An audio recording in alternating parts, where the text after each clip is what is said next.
Shalom. Shalom. Shalom buat persekutuan perempuan atau yang lebih dikenal disingkat PPR, Persekutuan Perempuan HKI Resort Perawang Huria Kristen Indonesia. Untuk hari ini saya akan menyampaikan renungan kita sebagaimana kita melakukan ibadah singkat sebelum kita melakukan latihan puji-pujian atau latihan core di setiap minggunya. Sebagaimana kita berlatih di setiap hari-hari dalam satu minggu di resort kita, ada yang berlatih pada hari Selasa yaitu HKI Bunut, ada yang berlatih pada hari Kamis HKI Perawang, ada yang berlatih juga hari Jumat yaitu Ina Deborah, dan juga HKI yang ada di Immanuel, dan hari Minggu itu ada di Jemaat Oikumene Petesir dan juga jemaat yang ada di Epifanias. Semua ini dalam satu resort mengadakan ibadah singkat. Karena itu saya akan menyampaikan firman Tuhan untuk ibadah singkat kita pada minggu ini, di Minggu Palmarum, yang memakai buku panduan dari kantor pusat Huria Kristen Indonesia melalui Departemen Koinonia, yang mengambil tema dari Yesaya 42 ayat 1 sampai 9. Saya akan membacakannya sebelumnya kita berdoa. Bapa, kami bersyukur meskipun kami melakukan ibadah singkat persekutuan perempuan PPR HKI yang ada di HKI Resort Perawang. Biarlah setiap ibu yang menjadi ibu di tengah-tengah rumah tangga dan juga ibu di tengah-tengah hidup mereka terhadap suami, anak, dan terlebih di gerejamu Tuhan, karena Engkau tahu para ibu-ibu ini selalu setia dalam ibadah dan rindu persekutuan untuk menguatkan mereka menghadapi segala pergumulan dan tantangan di tengah-tengah rumah tangga, dalam kehidupan ekonomi, kehidupan bermasyarakat, terlebih kehidupan dalam iman mereka. Biarlah hari ini kami menyuarakan firman-Mu, kapan dan dimanapun mereka mendengarnya, mereka melipat tangan dan berdoa, mereka duduk mendengarkan firman-Mu dengan baik dan juga merasakan sentuhan Tuhan. Itulah harapan kami dengan firman-Mu ini. Karena itu berfirmanlah Engkau Tuhan, karena kami telah siap untuk mendengarkannya. Amin. Baiklah ibu-ibu sekalian, demikian bacaan kita.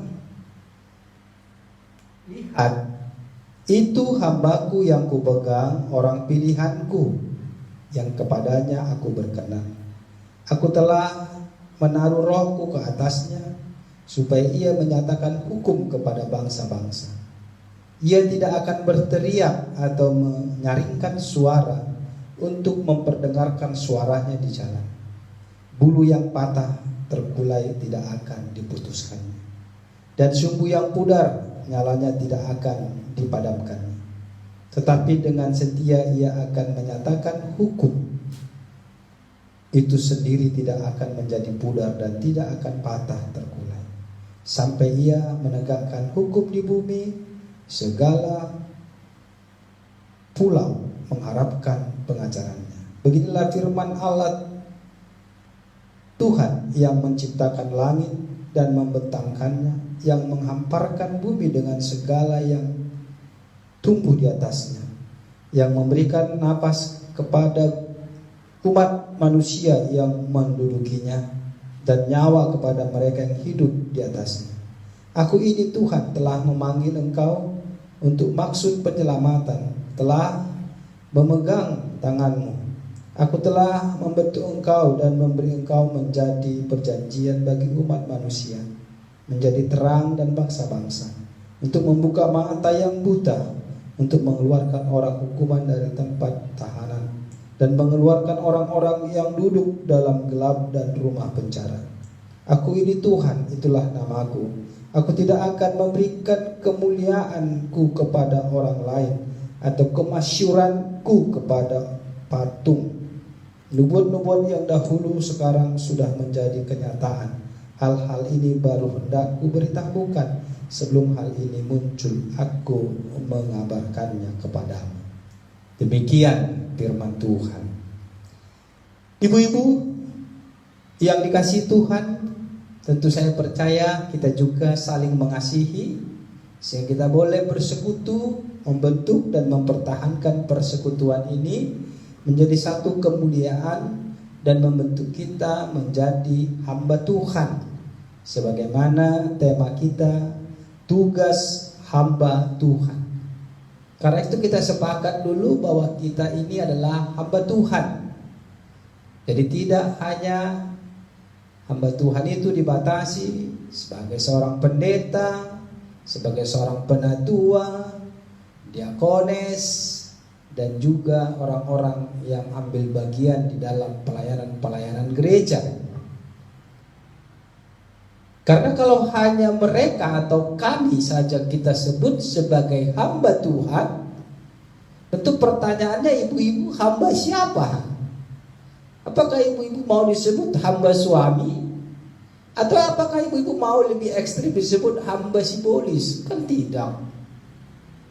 Jadi hamba Tuhan itu bukan hanya untuk para pelayan, baik yang menerima jabatan, yang menerima tahbisan.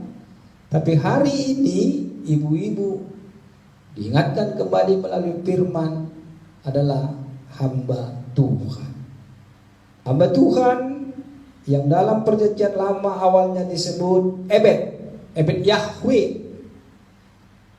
Kita tahu hamba Tuhan itu melakukan apa yang dikerjakan oleh Tuhannya. Apa yang harus dia lakukan adalah apa yang harus diperintahkan Tuhannya. Dalam perjanjian baru dia dikembangkan sekali lagi bahwa hamba itu adalah pelayan. Pelayan yang bekerja harus semaksimal mungkin untuk Tuhannya, berdiakonia. Jadi pemahaman berdiakonia itu perlu kita perdalam, kita pertajam lagi. Tidak sebatas datang ke rumah orang sakit, berdoa dan pulang. Ada pesan yang harus kita sampaikan kepada dia melalui firman bahwa Tuhan mengasihi dia dan dia harus kuat untuk itu.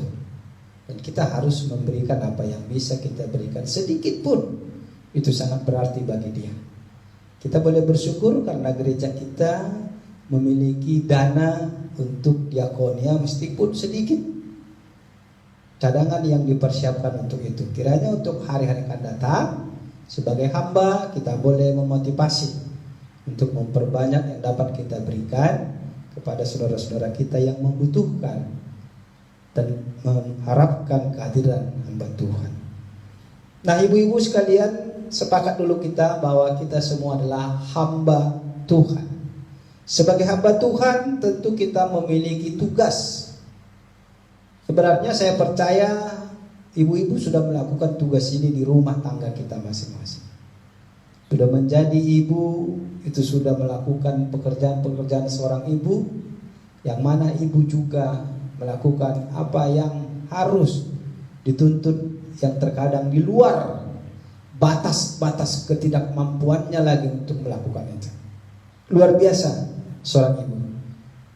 Sehingga kiranya kaum bapak mendengar bahwa ada yang mengatakan di balik kesuksesan, di balik kewibawaan, di balik penampilan seorang suami yang baik, suami yang berpenampilan rapi, suami yang sukses di segala bidang, ada wanita yang tangguh, ada istri yang kuat, yang menopang dan selalu berdoa untuk itu. Dan itu sudah dilakukan oleh setiap ibu mungkin ya di PPR kita ini. Tetapi itu akan kita kembangkan lagi. agar kita juga menjadi hamba di lingkungan kita. Hamba itu tentu melakukan apa yang diminta oleh tuannya. Tuhan kita mengingatkan melalui pemerintah kita, agar kita juga menyuarakan untuk menyelamatkan kita, menyelamatkan bangsa ini dari wabah virus corona. Karena itu mari setiap ibu menjadi hamba, menjadi pelaku-pelaku firman, sehingga persekutuan kita yang mungkin ada sudah lama bersekutu, bahkan bertahun-tahun, dan ada juga mungkin yang baru dibentuk, baru beberapa tahun, semuanya itu mendapat tugas sebagai hamba, agar kemuliaan Tuhan boleh terlihat di persekutuan kita. Pertama, kita harus melakukan apa yang dikehendaki Tuhan. Kedua, kita harus terus bersama-sama menaikkan pujian dan doa, sehingga kita merasakan ketika saja ada bagian daripada persekutuan ibu-ibu, paduan suara ibu-ibu tidak bernyanyi di gereja, kita merasa ada yang kurang, ketidaksempurnaan kita rasakan. Itu mungkin pribadi saya. Karena itu pujian itu menjadi kemuliaan dan juga menjadi renungan bagi kita. Artinya pesannya apa yang kita nyanyikan, apa yang kita pujikan kepada Tuhan, dan apa yang terjadi dalam kata-kata nyanyian kita, apa yang Tuhan kehendaki kita bisa lakukan. Karena kita hamba Tuhan. Yang kita nyanyikan itu adalah firman Tuhan. Yang kita naikkan pujian kepada Tuhan itu kembali kepada kita, menjadi pengingat, karena dia juga adalah firman Tuhan.